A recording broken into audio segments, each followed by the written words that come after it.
In today's video, I'm going to teach you how to get the last day of the month in Google Sheets quickly. If you've ever found yourself needing to calculate the last calendar day within a specific month in your spreadsheet, then you're in the right place. Let's dive right in and tackle this task efficiently and effortlessly. First, let's open up a new or existing Google Sheet. You can do this by navigating to Google Sheets and either selecting a file or creating a new one from the menu. Once your spreadsheet is open and ready, we're going to start by focusing on a specific cell on the sheet.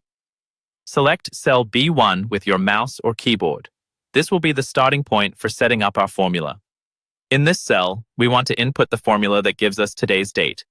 This intermediate step is crucial because we will use today's date as the basis to calculate the end of the month. So, click on cell B1 and type in the formula, isu today. Once you've entered this formula, go ahead and hit the Enter key on your keyboard.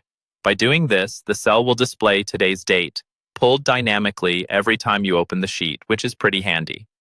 Next, to find out the last day of the month following today's date, we need to work with another cell, so go ahead and click on B2. This time, we're going to input a different formula that directly computes the last day of the month based on the date in B1. Type in EO month today.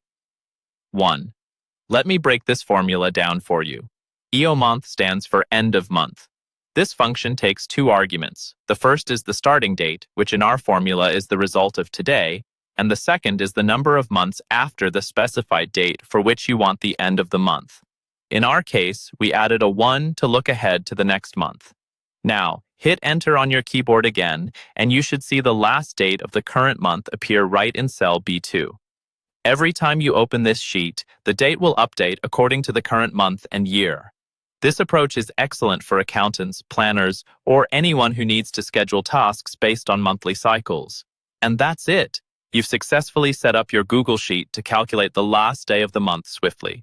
Feel free to play around with the formula. For instance, change the parameter from 1 to 2 or 1 to see how it works for different months.